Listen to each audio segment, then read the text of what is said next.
Plus de 60 ans après les indépendances, l'Afrique n'en finit pas de lutter contre les effets négatifs de la colonisation. Au Cameroun, une violente crise secoue depuis 2016 les régions anglophones du nord-ouest et du sud-ouest. En 4 ans, le conflit a fait au moins 2000 morts et des centaines de villages ont été détruits. Bilan selon l'ONU, plus de 600 000 déplacés internes et près de 60 000 réfugiés dans les pays voisins. Mais comment en est-on arrivé là? La crise anglophone du Cameroun, en 2 minutes. En 1922, le Cameroun, ancien protectorat allemand, est coupé en deux. La plus grande partie du territoire est placée sous mandat français, tandis que les régions occidentales, frontalières avec le Nigeria, passent sous mandat britannique. Les deux pays colonisateurs ont des cultures administratives et juridiques bien distinctes. Centralisme et assimilation chez les francophones, indirect rule via le Nigeria chez les anglophones, et même fédéralisme à partir de 1954. En 1960, le Cameroun francophone et le Nigeria obtiennent leur indépendance. Un référendum est organisé dans le Cameroun sous mandat britannique.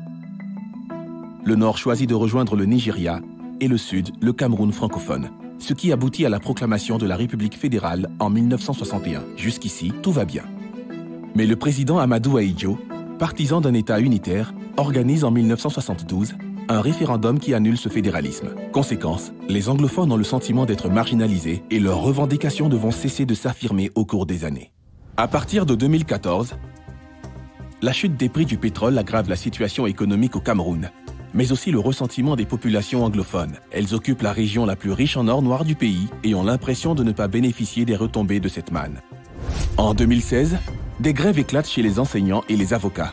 Ils veulent défendre leurs particularités culturelles face aux francophones.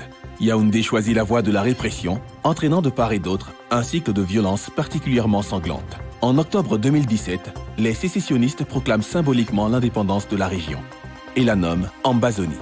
Les responsables sont rapidement arrêtés ou contraints à l'exil.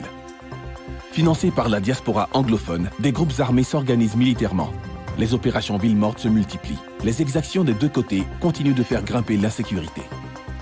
Au bout de 3 ans d'immobilisme, le gouvernement organise fin 2019 un dialogue national, mais refuse tout débat sur l'indépendance et même sur le fédéralisme. Officiellement, seule la décentralisation est à l'ordre du jour, ce qui ne répond pas aux revendications des anglophones. Aujourd'hui, le pouvoir de Yaoundé semble dépourvu de stratégie face à une insurrection radicalisée à l'extrême et une opinion anglophone divisée entre sécessionnistes, fédéralistes et partisans de la simple décentralisation qu'il essaie de promouvoir.